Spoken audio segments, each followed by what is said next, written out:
Jimmy. And yeah, like I said, we're really excited to have him on board permanently now. Thank you.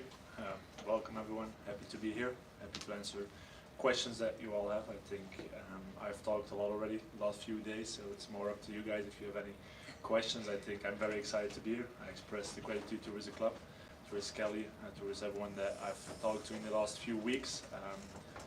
I think moving forward, we had the discussions that we really wanted to have, just looking at what we want to be like the next upcoming seasons, and I think it's going to be very exciting, to be honest. So we're very open on answering any questions. Yep.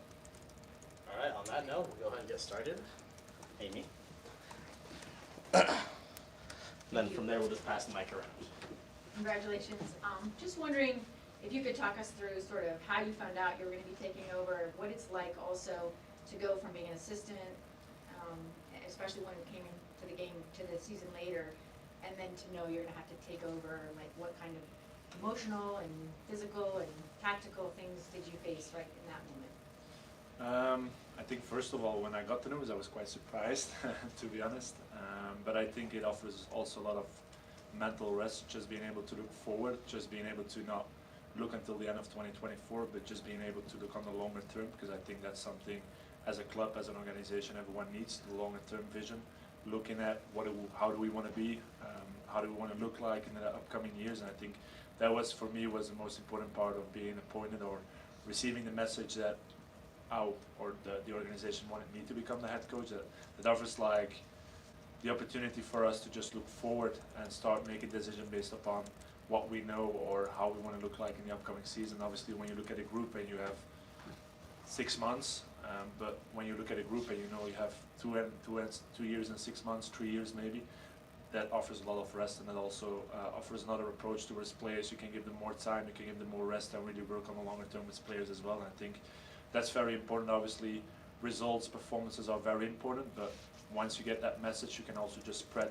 and make decisions based upon more of a sustainable way of looking at the group, looking at the players, and I think that was, to me, was very important as well at that moment.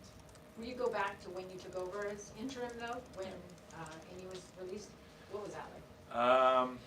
I think that was, I tend to say, looking at the group, seeing the group the day after is the same way as I look at the group right now. It was a group that was very hungry. Nobody really spoke about decisions that were made. Everyone was looking forward, and I think that was also a very positive signal from the group. Like they were present on training. We offered them to have like a medium, small session, very light, and everyone was like, "Hey, we rather just get started. We want to go. We're ready." It was a Monday. They said like, "We just want to go. We're ready to just train and start looking forward and building on what we want to build on as a group." And I think that was very important to me as well, to receive that message. And I think when you take over as an interim head coach, it's been my second time already. It was the same in my previous club as well. You're very depending on how much the group is willing to give you, how much credit they want to give you, or how much time they want to give you to adapt things. And I think the group came in on Monday and was really like, "Hey, whatever you want us to do this weekend, we'll do it. We are 100% ready to just do what we have to do, because we want to move forward. We want to become a more competitive team. We want to become better from an individual point of view, but also from a group point of view."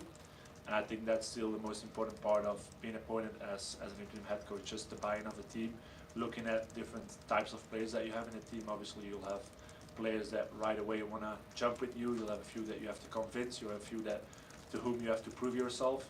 And I think the first few days after the appointment, together with the staff, we just presented a very good plan. Like, "Hey, this is how the next 8 weeks will look like for you, from an individual point of view, from a group point of view, when it comes to conditioning, when it comes to playing, when it comes to video, everything, like a full established plan." So also a lot of credit to the staff for spending that whole Sunday with me, just making sure that we had everything covered for the players. But they really felt like, okay, this is a player-oriented environment. The player is put like centrally in what we want to do. And from that moment on, I have to be fully honest, I heard it Madison Pogar saying as well in our last interview after the game that we played this week, and like nobody saw us working those 6 weeks when everyone had like the summer cup or a bit time off.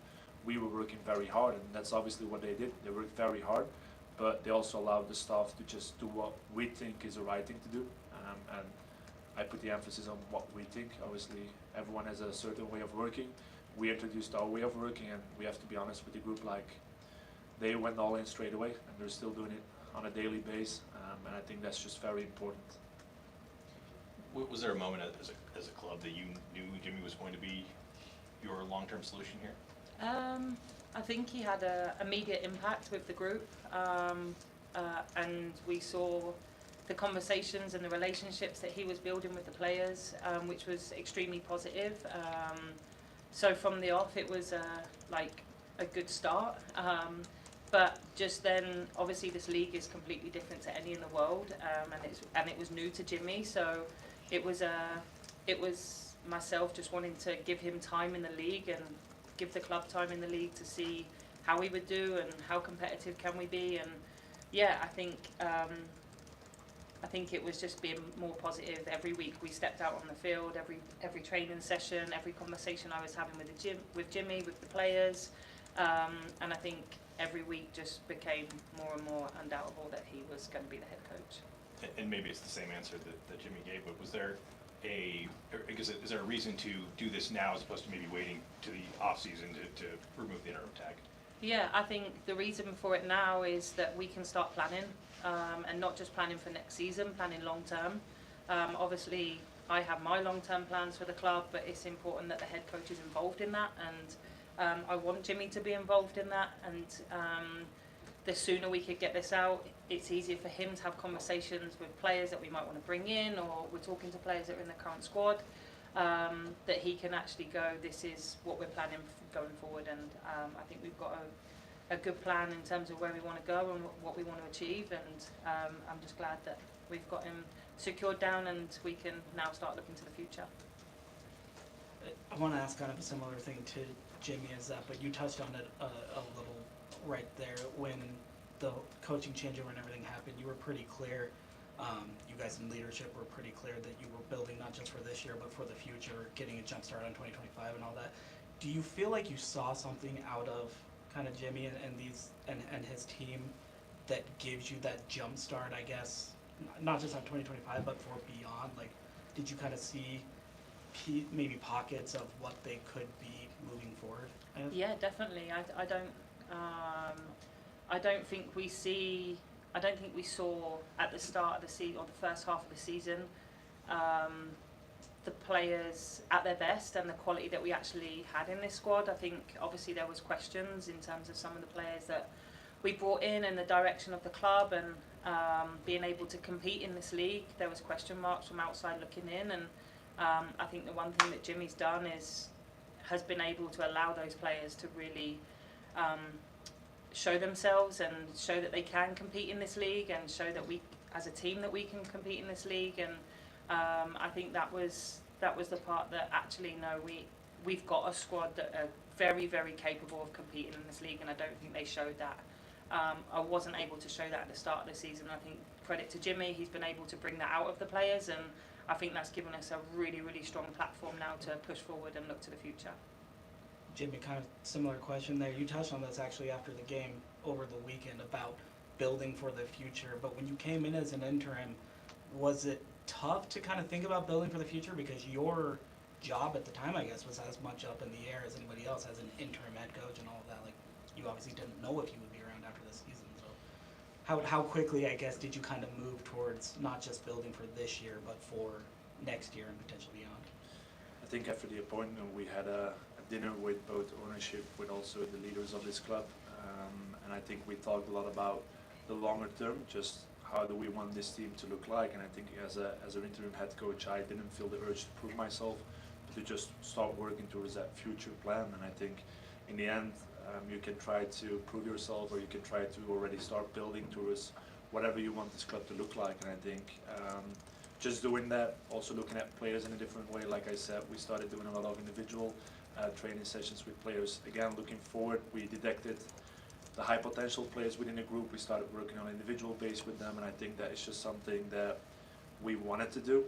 We had to do as well for our environment to become better. But in the end, like I said, just understanding what this club would like to look like in 2027, 2028, just offers whoever is taking this role the opportunity to already start working towards that bit. Because in the end, you don't want any player to just lose a season. You want everyone to be competitive, everyone to grow, and I think that's just my job, or whether I was interim head coach or I'm a head coach, that's just our job as coaches, just to start working towards what we want to look like, and in the end it turned out very well. Players picking up their roles, players picking up individual responsibility and becoming better every day. And I think that was the biggest part of the conversation we had right after the appointment as an interim head coach. And I think it also offers just rest to know what the club wants to do, how they want to do it, but also where they want to be 2025, 2026. Just offers like a full image, and that's also what we brought back to the staff, like, hey, like the club's DNA, club's philosophy is to look like this kind of team, so let's start working. Doesn't matter if we're 6 months into the season, 8 months, like let's start working now. Let's not spend 4 or 5 months on being who we don't want to be next season. Let's just start building a few blocks and we'll see where we end up. I think that's still the most important part of what we're doing today. And again, a lot of the interviews that the players gave the last few weeks are really referring to, hey, we're working towards the future, we're working on what we want to look like, how I as an individual player would like to look like, and if you find that mix between how do we as a club want to look like in 2026, 2027, and how does a player want to look like, and if you find the right match, then you find that fire in everyone's eyes to just show up on training and compete. And I think that's still one of the most important things that we're doing. I think we just came off a training session where you see a team in the international break just competing. I mean, they were really going, they still want to improve, and like I said, we had 3 days off, previous to today, we had 3 days off, and it was not a day that the full squad wasn't in, just doing individual stuff, doing strength, doing health, medical, going on the pitch with me. I did 4 to 5 individual sessions yesterday. I think that's also just a big part of the future, like players wanting to invest in themselves and wanting to use our environment to become better, the best possible version of themselves, and I think that's something we still have to invest in. When you were asked to take over as interim coach, what was the mental state of the players?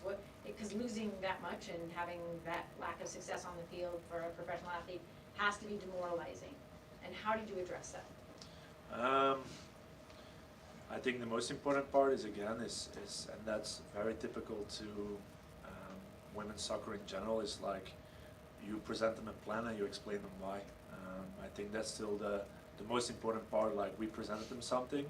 Obviously, when they came in, everyone was surprised. There was a result against Portland. We had a few things going on, and players were like, okay, this is something new, this is happening, how do we react on it? But I think straight away it was a presentation, but from Kelly, from myself, like, hey, this is who we want to be, and here is the why. And once we started explaining the why, you saw just players in the room going like, okay, this is something I can buy into, this is something I can work with. And again, I think that's just the most important part. Like, it's not how hard the hit is, but it's just like, what does the environment going to look like for me in the upcoming weeks? And I think the good thing about the staff, about the club, is that straight away, I think less than 12 hours after everything happened, we were able to just show them like, hey, this is what we're going towards with you guys. This is our plan, and this is our direction, and this is how we're going to do it as well. I think just being able to show that to the players also gave them the opportunity to just turn the switch, keep on going. And obviously I think it was also looking at the time. You had 1 week where you had a game, then we had the week off. Every player had a week off. I think that offered also just mental rest, mental, physical rest. And after that week, just the first training day was again like presentation. It was not a week off for the staff, so everyone was in just working a whole week, just trying to put together a plan like, okay, again, from June until the end of September, this is what we're going to do. We presented to every player. We also presented how we're going to work on IDP stuff, how we're going to do individual work, how we're going to do video, how every individual staff member will have an impact on their career. And again, from the first day on, they were just like, okay, let's do it. I think that was just a very important moment for the group as well, to make that switch. So you didn't have to do very much emotional, like, did you pick your chin up, pick your head up, none of that? I think it's within my nature to communicate a lot with players on an individual base. I think that was the first thing I did in the 3 days after my appointment. I called every player in, and from what I saw so far, and obviously I only saw a week or 2 weeks of training, I told them like, hey, this is what I think your role will be in the upcoming weeks.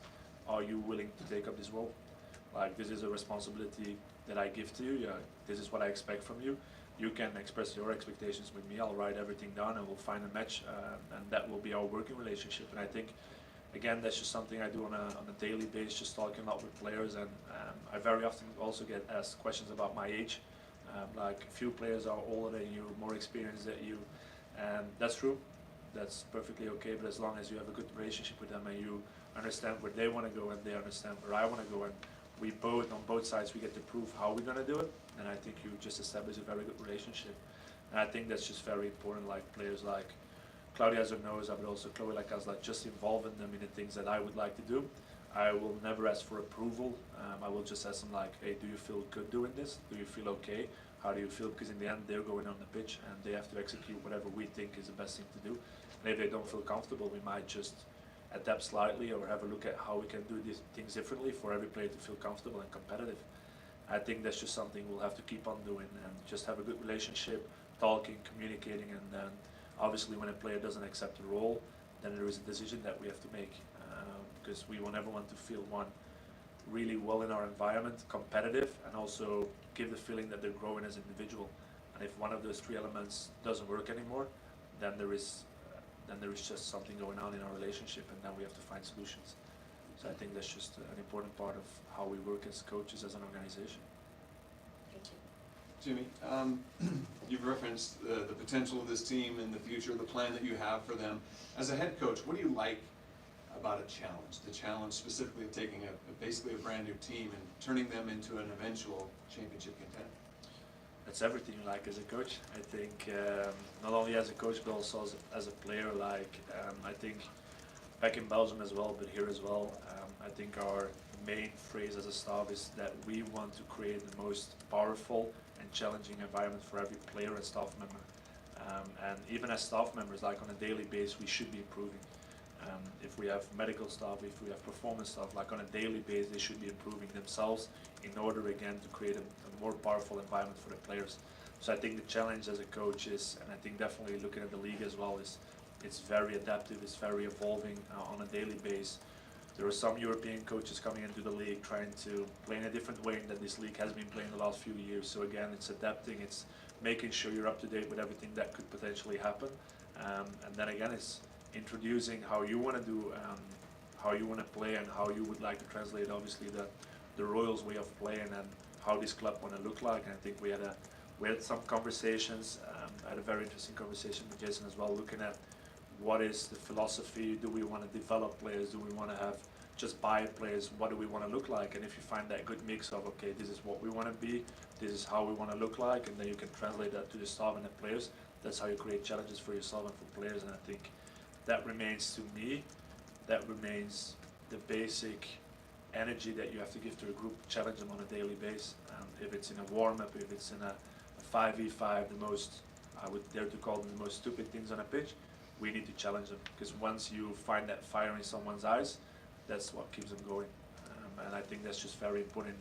And no matter what situation you're in, you can just have lost 3 games, as long as you have that fire in everyone's eyes, you feel like you're still moving forward, and that's what you need to find as a coach.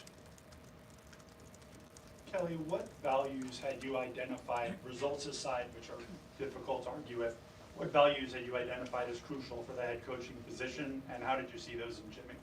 Yeah, of course. I think the biggest one is just relationship with the players on an individual aspect. Knowing that they were, yes, a part of this process, but how were they a part of this process in terms of where we want to go? But also for them to understand where they fit in this structure and in this team, and that relationship with the head coach is so important, because they have clarity on their role, they have clarity on the structure that we're going to play.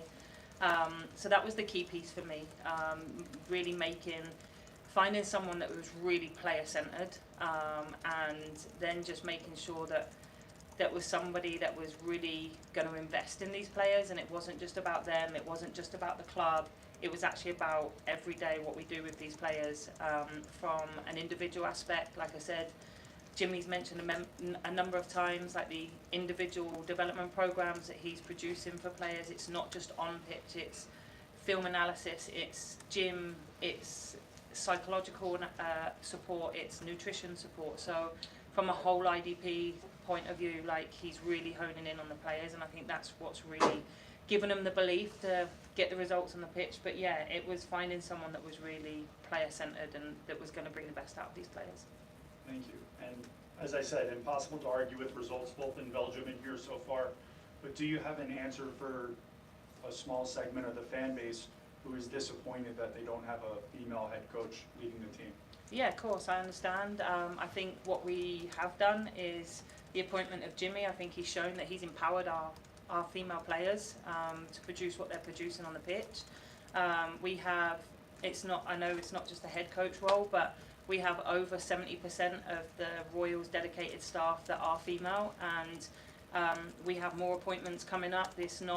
Jimmy's not the only person, so we have more appointments that will be coming in place because yes, he's done a fantastic job, but we need to make sure that we're supporting him to keep supporting the players. So I think it's a case of one, watch this space, and I think we're going in the right direction to make sure that we keep empowering women and that we keep empowering women in the right way, that they're in deserve of that role or an opportunity. Thank you very much. No problem. And Jimmy, can I ask, just now that you know that you're the man, what excites you the most about this project moving forward as we move into next year? Just feeling the support, to be honest. I think on a weekly basis, we have certain calls with ownership, with the people in this room as well. I think what amazes me, and I think what amazes me the most is just receiving on a weekly basis the question like, how are you doing? Like, not how is the team doing, how is the environment, like how are you feeling? I think not forgetting about the human part of coaches, of an environment, and investing in the people that we have in our environment as well is also just a feeling that as a coach, as an environment you want to have as well. Like, people do care about you, people do care about the environment. I think that's very exciting. And then the second question is, okay, what can we do to make our environment better? And I think receiving that question almost on a weekly basis, like it's the opening of our calls, like I think that's just very important to us as well, to feel like, okay, we want to move forward, we want to become that really competitive environment. And next to that, I think what we've been doing the last few weeks as well, going out to the community, going out to the people, making sure that everyone knows what we're about, what we're doing, but also just showing that we can give something back to the community is something that should be exciting us as well. Because in the end, I think that's the magic about women's soccer is players staying out more than an hour after the game, still talking to players, to people, to families, to little girls that might end up playing the game. I think that's something that we all want to see more, and I think that's just something that we're empowering as well from our perspective, and making time for everyone just to feel connected with us. I think that's a very exciting part. Besides that, obviously there is a huge sportive challenge ahead, and I think that's just something that we're really keen on starting. I do know it's the last game next week, but we were just talking about it in the car, like we're really looking forward in starting in January and just making starting an history, just making sure that we do something that people will remind themselves of in the next upcoming seasons. And I think that's just something that we want to do from a club perspective. And again, feeling that support and also feeling like, okay, we're sometimes throwing big words on the table, but we're also putting in actions that support those words. I think that's just very important to understand as a coach, like, okay, we do want to get there, but we also will receive everything that we need in order to go towards that point. And it's not only about players, it's about a full environment. Looking at the facilities that we opened in July, I mean, that's a perfect example of how a club wants to invest in women's soccer, giving all the possibilities to a player to develop herself and to challenge herself on a daily basis. I think that was a huge statement towards the outside world, like, hey, this is what the rules are about, this is what we're going to be about in the upcoming season. And I think that's just something I really wanted to be part of. And again, now it's all about being competitive and challenging the players to become a better player on a daily basis. Thank you. Coach, I'm going to try my hand at Dutch. Fefe Lissitier. Go again? Fefe Lissitier. Okay, yeah, that's Not not bad. close It's one not time. bad. It's not bad. Did you at least get what I was trying to say? I would say it's as good as my Spanish. So I get to say how good that is. I get to say how good that is. For those who don't know, I was trying to say congratulations. You mentioned the dinner, you mentioned the discussions. How many days ago was the job awarded? A lot's happened since then. Yeah, a lot happened. Definitely a lot happened. No.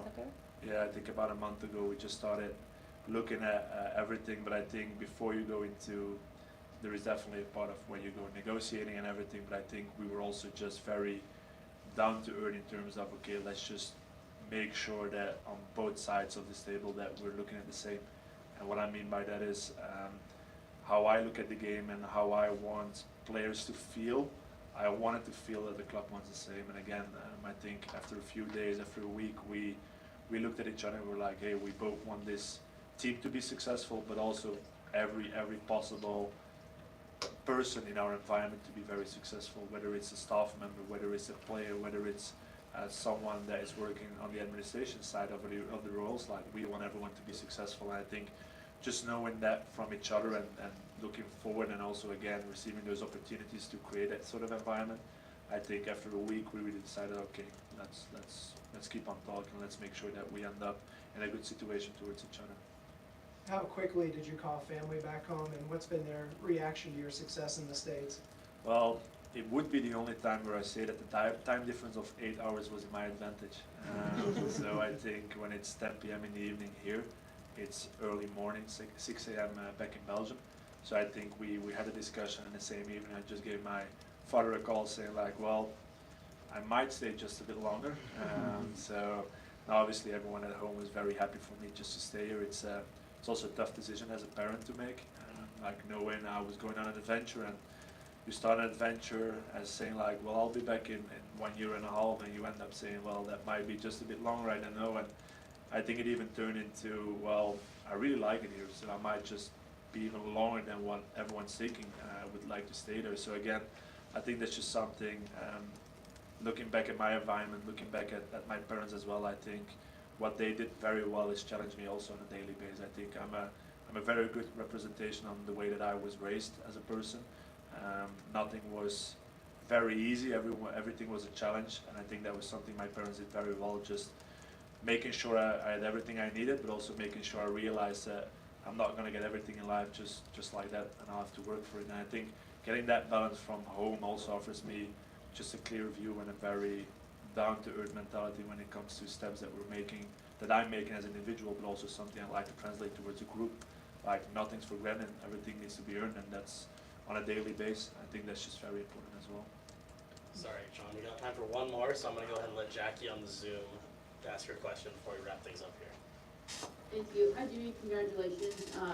Just had a question in terms of just reflecting about, for you, just some of the biggest lessons that you've learned from this past few months. Is there anything in particular that stands out in terms of just, lessons that you've learned and how you want to continue to implement those into just the rest of the season? I think one of the most important lessons that I had the last few weeks and months is not necessarily a lesson, but a good heads up. And what I mean by that is the communication part, and being able to communicate in an authentic way with players is, in the end, is very important. I've been talking a lot about it the last few days. Is something I tend to say, and I'm confident saying, is that what people saw the last 3 months of me as a person is how they will see me the upcoming years as well. I tend to say that was my approach the last few months, just being myself, just making sure that everyone got a good look on who I am and what I want to be, in order just not to deceive in the upcoming weeks and months. And having a lot of conversations with the players the last few days and months also just show that is something that they appreciated.